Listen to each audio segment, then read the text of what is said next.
তামিমদার শুনি তো অবাক, বলছে তা আপনি এখানে এভাবে কেন, সিকিউরিটি বাধা কেন?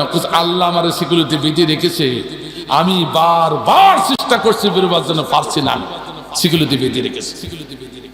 তাহলে তো তুমি বেরোতে পারবে না, তাহলে তো মুসলমানদের কত ইহুদি, তাহলে তো মুসলমানের কিছু করতেও তুমি পারবে না। না, অবশ্যই পারবো। তো কখন? বাইসানের খেজুরের বাগান যখন খেজুর গাছগুলো মারা যাবে, তাবারিয়া উপসাগরের পানি যখন শেষ হয়ে যাবে, জুগাড়িয়ার ঝর্ণার পানি যখন নিঃশেষ হবে, অর্থাৎ যে ঝর্ণার পানিতে কৃষি সামগ্রী তৈরি হয়, কৃষি ফসলাদি উৎপন্ন হয়, এ যখন শেষ হয়ে যাবে, তখন আমার প্রকাশ ঘটে যাবে। কিন্তু আমার ভাইরা, আপনার তথ্য নিয়ে দেখেন, এখনো গুগলে ঢুকে বাইসানের সে খেজুর বাগান এখন আর নেই। ইহুদিরা মরক্কো থেকে কিছু খেজুর গাছ আনি লাগাই রেখেছে, আসল খেজুর গাছ নাই। তাবারি উপসাগরের পানি ফিরায় তলদেশে, জুগাড়ের ঝর্ণা বন্ধ হওয়ার উপক্রম। এই তিনটি কার্যকর হয়ে যাবে, দাজ্জাল এসে যাবে।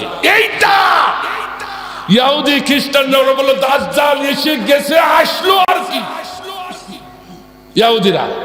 তাই তো ওরা কি করেছে, 5টা লাল গরু কিনেছে। কয়টা? 5টা লাল গরু কিনেছে আমেরিকার থেকে। কম্পিউটার দিয়ে চেক আপ করা হয়েছে, কোনো রং নাই লাল ছাড়া, চুল পরিমাণ অন্য রং হলে চলবে না। কেন করলো? এই 5টা গরু এরকম রঙে যদি 5টা গরু আমেরিকায় পাওয়া যায় কোনদিন, ওরা ওদের ধর্মগ্রন্থ অনুযায়ী, ওরা বানানো ধর্মগ্রন্থ, বুঝছেন, কোনদিন যদি এরকম গরু পাওয়া যায় আর সেই 5টা গরু এনে যদি বাইতুল মাকদিসে বলি দেওয়া যায়, সঙ্গে সঙ্গে দাজ্জাল হাজির হবে। এটা হচ্ছে ওদের বিশ্বাস, এটা হচ্ছে ওদের বিশ্বাস।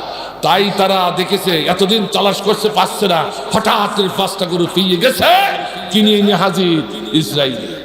হাজির হয়ে এটা ফিলিস্তিনি মুসলমান জেনে গেছে, ওরে সর্বনাশ, ওরা ওই গরু বলি দেবে, তাও আল্লাহর ঘরে বাইতুল মাকদিসে। আমাদের আল্লাহর ঘর, আমাদের ঘর, মুসলমানদের ঘর।